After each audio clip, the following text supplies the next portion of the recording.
സുധേഷ് കുമാർ എന്ന് പറയുന്ന ഒരു വീടല്ലേ ഇത്? ആ മക്കളെ കാലത്തീറ്റ കൊടുത്തു വളർത്തുന്ന തന്തയും തള്ളയും ഒന്ന് കണ്ടിട്ട് പോവാമെന്നതാ.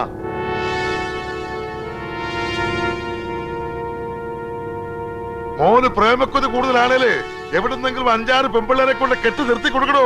കൊതി തീർക്കട്ടെ. നിങ്ങൾ ഇതുവരെ കാര്യം എന്താണെന്ന് പറഞ്ഞില്ല. മോളെ പോലെ താഴെ വെക്കാതെ വളർത്തിയെടുത്ത് ഞങ്ങളുടെ പൊന്നനിയത്തിയെ തട്ടിക്കൊണ്ടുപോയി നിങ്ങൾ വളർത്തി വിട്ടിയ പട്ടി. പുറകെ നടന്ന് മയക്കെടുത്തിട്ട് ഇപ്പൊ അവളെ കൂടെ ഒളിച്ചോടിയിരിക്കുന്നു അവൻ. വേണ്ട, ഞങ്ങൾക്കിനി അവളെ വേണ്ട, അവള് ചത്തുപോയി. പക്ഷെ അവനുണ്ടല്ലോ നിങ്ങളുടെ മോൻ, അവൻ എവിടെ പോയി ഒളിച്ചാലും വിടില്ല. വെട്ടി നുറുക്കി കൊല്ലും ഞങ്ങള്. അത് തന്തയുടെ ഉപയോഗിച്ചാലും തള്ളയുടെ ഉപയോഗിച്ചാലും ചെയ്തിരിക്കും. കരുതിയിരുന്നോ? പാടാ.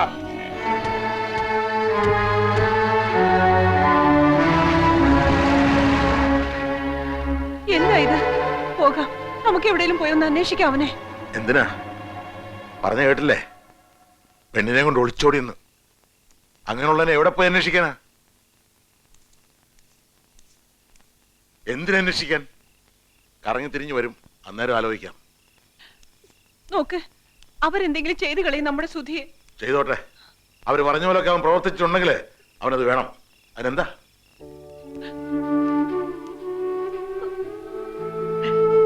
നീ എന്തിനാ വിഷമിക്കുന്നേ? വിഷമിക്കേണ്ടത് ഞാനല്ലേ തെറ്റിയത്. മോനെ പോലെ വളർത്തിയില്ല, കൂട്ടുകാരനെ പോലെ വളർത്തി. അതിന്റെ ശിക്ഷ. ആ വന്നവന്മാരുടെ ഭാഷ കേട്ടല്ലോ, അപ്പൊ മനസ്സിലായി കാണുമല്ലോ ആ അവള് എങ്ങനത്തവളായിരിക്കുമെന്ന്. എനിക്ക് വിശ്വസിക്കാൻ സാധിക്കുന്നില്ല. എന്നാൽ എന്റെ സുധി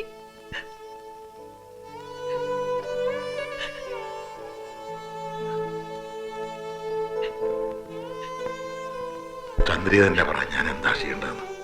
അതുപോലെ ചെയ്യും.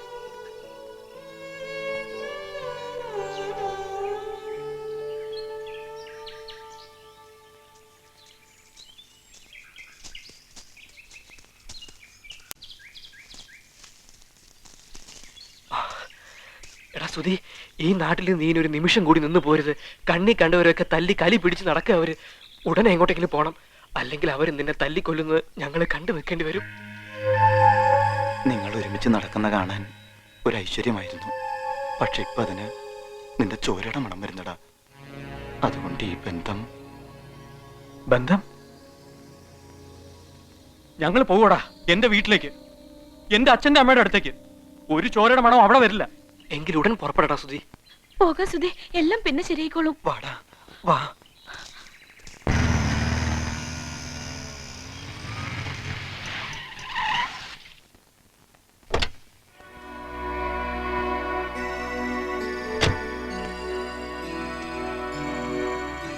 ആ ബൈക്ക് അവിടെ വെച്ചിട്ട് കാറിലോട്ട് കയറി. വാമിനി, നീ മാത്രം കയറിയാ മതി. അച്ഛാ, മിനി. മനസ്സിലായി, അതുകൊണ്ടാ നീ മാത്രം കയറിയാ മതി എന്ന് പറഞ്ഞ. ഇല്ല അച്ഛാ, മിനി ഇല്ലാതെ. അവളില്ലാതെ ഞാൻ വരില്ല. നിനക്കൊരു പെണ്ണു വന്ന് കാണാൻ വേണ്ടി കാണിക്കുകയും വഴിപാട് വിട്ട് അമ്പലത്തിൽ നിന്നും പൂജാമുറിയിൽ നിന്നും ഇറങ്ങാതെ ഉറക്കളച്ചിരിക്കുന്ന ഒരുത്തി ഉണ്ടാ വീട്ടിൽ. നിനക്കറിയാലോ, ഇത്രയും കാലത്തിനിടയ്ക്ക് അവിടെ മനസ്സൊരിക്കൽ പോലും ഞാൻ വേദനിപ്പിച്ചിട്ടില്ല. നീയായിട്ട് ആ വേദന കൊടുക്കാൻ ഞാൻ സമ്മതിക്കില്ല. അവള് കാത്തിരിക്കുന്നത് ലക്ഷ്മി പോലൊരു പെണ്ണിനെയാ, ഇവളെയല്ല. അച്ഛന്റെ അടുത്ത് ഞാൻ കെഞ്ചി യാചിക്കാം, മിനി ഇല്ലാതെ ഞാൻ വരില്ല. കൊണ്ടുപോകൂടാ നിന്നെ. ഇവളെ കൊണ്ടുപോയി അവിടെ ചേട്ടന്മാരുടെ മുമ്പിൽ എറിഞ്ഞു കൊടുക്ക്. തൊട്ടുപോരുത് എന്റെ പെണ്ണിനെ. കൊണ്ടുപോവാൻ.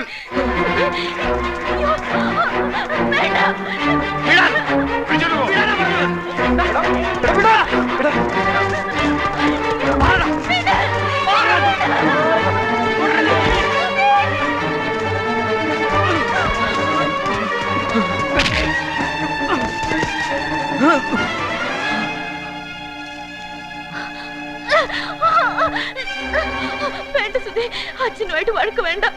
ഞാൻ പോയേക്കാം.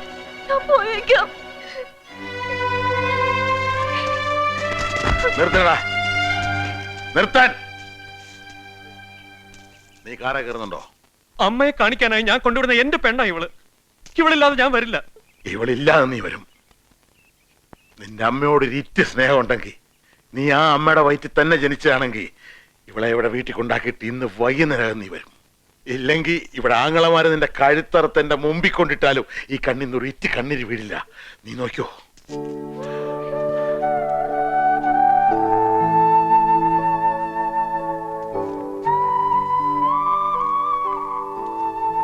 വന്നേക്കണേടാ പൊന്നു മോനെ.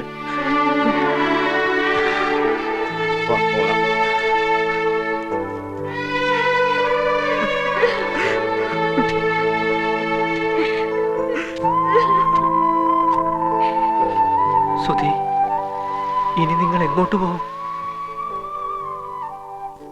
പറയടാ, ഇനി എങ്ങോട്ട് പോകും? ആ അച്ഛന്റെ സ്നേഹത്തെ കുറിച്ച് പറയുമ്പോഴൊക്കെ നിനക്ക് 1000 നാക്കായിരുന്നല്ലോ. അങ്ങനെ ഇതൊക്കെ കാട്ടിക്കൂട്ടിയപ്പോ കണ്ടടാ ആ സ്നേഹത്തിന്റെ മാറ്റ്. മിനിയും പറഞ്ഞല്ലോ ഒരുപാട് വീട്ടുകാരുടെ സ്നേഹത്തെ കുറിച്ച്.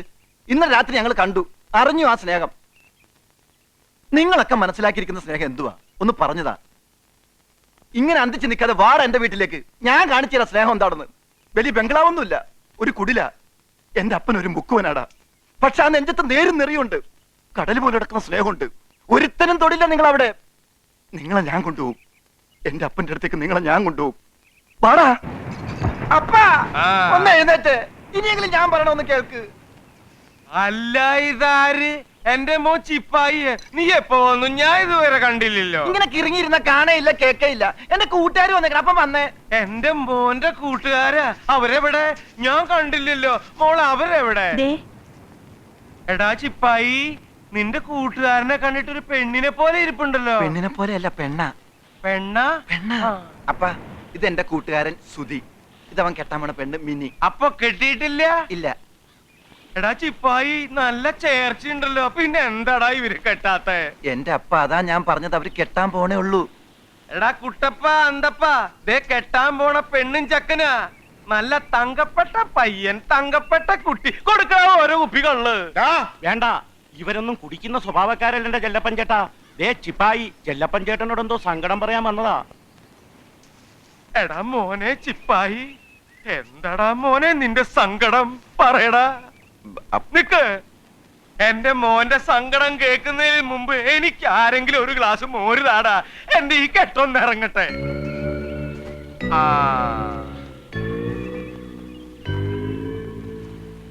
കുടിക്കണം.